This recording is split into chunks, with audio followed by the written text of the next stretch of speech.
held by the state treasury. We don't get involved in the management of these companies, and that's not the role of pension funds to get involved in management. We like companies where there's a leading owner, because then we know what direction the company's going in, what those rules are, whether the rules are clear from the point of view of the state treasury. We can vote with our feet or vote at the shareholder meeting. This is up to you to assess, because it really depends on what the funds think about the shareholders' actions at the shareholder meeting, the state treasury.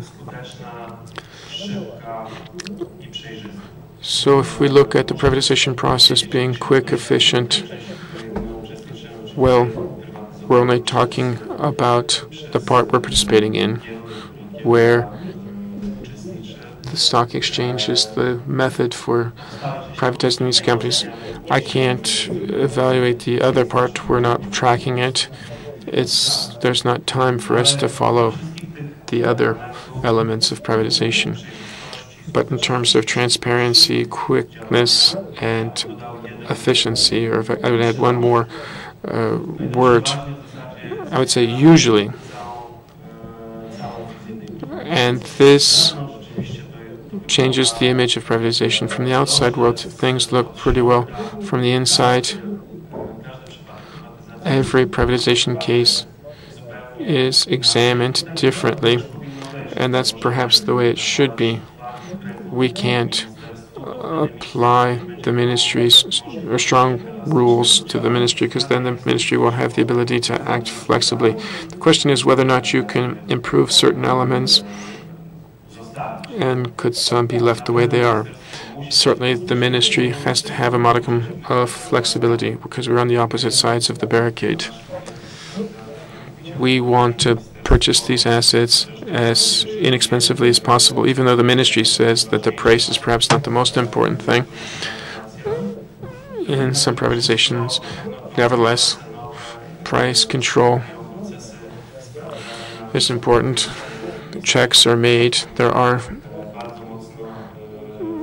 government institutions which have been defined, and nobody wants to encounter the risk that the privatization was run in such a way that the prices were undervalued, and these type of processes undergo all the time anyway. I think privatization through the stock exchange is the most transparent form, and it's the most effective form of privatization. We don't like some of the actions that happen because they run counter to the idea of transparency, even though they are linked to certain obligations taken down by the state with respect to employees of companies, with respect to people who are cooperating. The most recent example was the attempt at privatizing the National Sugar Company, where it could have come to an end as a great scandal, because this was not a privatization. The purpose was for this to be a company linked to the suppliers of sugar. The question is whether or not the price offered to those persons is a arm's length price. Based on rough estimates, one could assume that this company could have been sold for twice the amount that then was planned under this operation. So I have a large number of examples where we are happy with the privatization, and generally speaking, we drive at having privatization improve the rank of our stock exchange and the capital markets. We also have companies from other countries appearing on our markets, but every privatization from the point of view of the investor, a long-term investor, and a domestic investor, is always a little bit different because of the minor details. Thank you very much, Mr. President. I'll mention once again your objectivity and your constructive criticism of the State Treasury's actions is very important in creating this consensus, which is characteristic of mature markets. And certainly the stock exchange is starting to be such a market. Well, we wouldn't have a market without the entities whose shares are listed and traded on an exchange. It wouldn't be a market without companies that used to be state-owned entities, which are now private or quasi-private entities with a stake held by the state. The experience of companies that have been privatized from the point of view of building the capital markets is very interesting. This is one of the things that's quite interesting in terms of the internal corporate governance rules. How does a state-owned entity change over time as it is listed on the stock exchange? And what's the confrontation with the global financial market? I don't think there's a better example or better company that could respond to those two questions and that hasn't lived through a more fascinating privatization process because of the scale and rapidity than the Tauron company. Tauron is the second largest utility in Poland, which recently was 100% owned, wholly owned by the State Treasury. Now the state owns 30% of the company. The company entered the WIG20 index very quickly, and it's a very large entity at this time. So I'd like to ask Mr. Zawadzki for a few words of commentary on this subject. I'd like to welcome, ladies and gentlemen, in 1 month, almost 1 month, we will celebrate the anniversary, the second anniversary of when the bell was rung when we were listed. I would like to say that this taught us a lot. As the former minister, president, gave us a lot of lessons, and we had to learn everything very quickly because we didn't have any of that experience previously. And the privatization of Tauron was quite a unique process. During the IPO, we had two other processes, as you remember, because the current minister, as well as the former minister, Mr. Valenchuk, participated in the privatization of Tauron. You remember that we had a reverse switch. So we were increasing the nominal value from 1 to 9. We were taking over 2 companies. So in terms of the macro scale, looking at the privatization and building 4 large utilities in Poland, this process has in fact been brought to a successful conclusion. We have 4 utilities capable of competing with European utilities. The question is, though, really what sort of benefit this has accrued for Tauron and what sort of opportunities for development this created. I can say the following. When we did the IPO, we did pre-marketing and the marketing of the offering. Very few people were aware of the Tauron brand.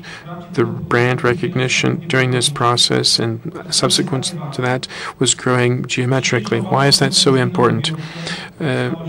It's very important to be competitive with respect to your customers. So the brand recognition of the group was so large after this process that now we're capable of acquiring customers and soliciting customers across the country.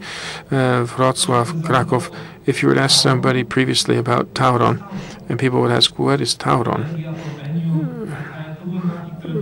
Energia, Proenium, those were brands that were recognized. Now it's totally a different situation. As you know, customer solicitation and the ability to purchase electricity from anywhere in the country is possible, both here on our area of operations and, of course, also in the area of operations of our competitors and vice versa. You'll also remember that when the privatization was being launched, that Tauron is going to raise its capital and at the same time sell shares. The market conditions changed.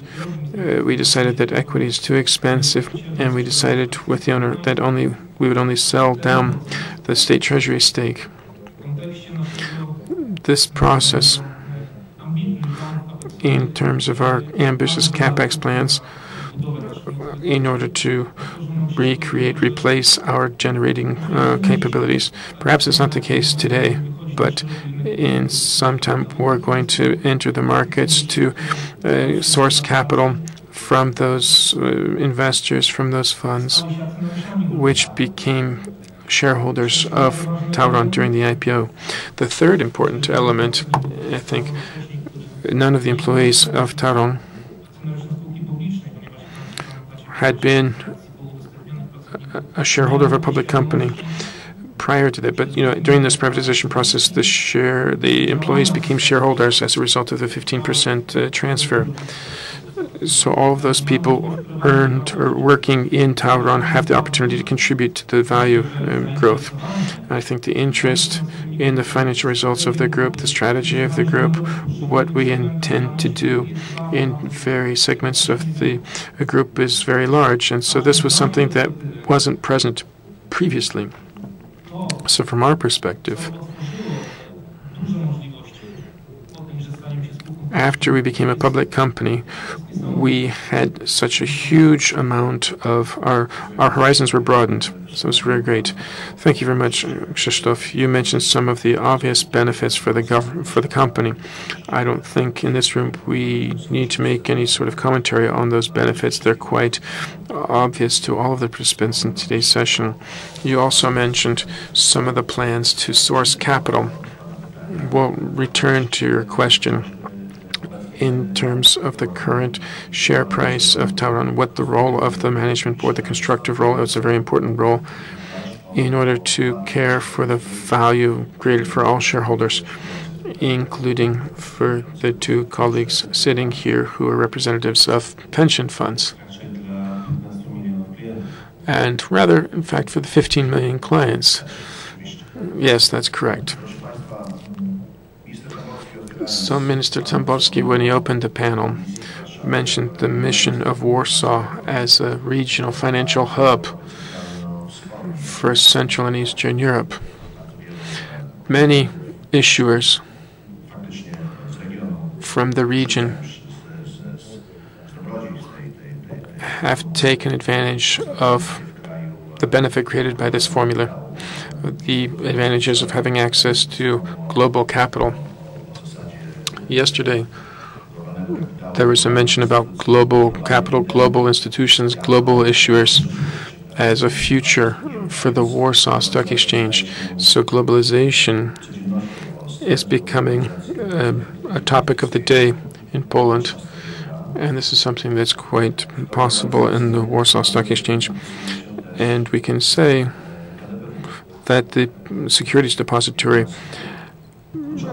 has found its place here. It's one of the two key institutional entities involved in this. I'd like to talk about this globalization. There's a discussion underway whether or not regional financial hubs should be created on the basis of domestic institutions and domestic capital, or should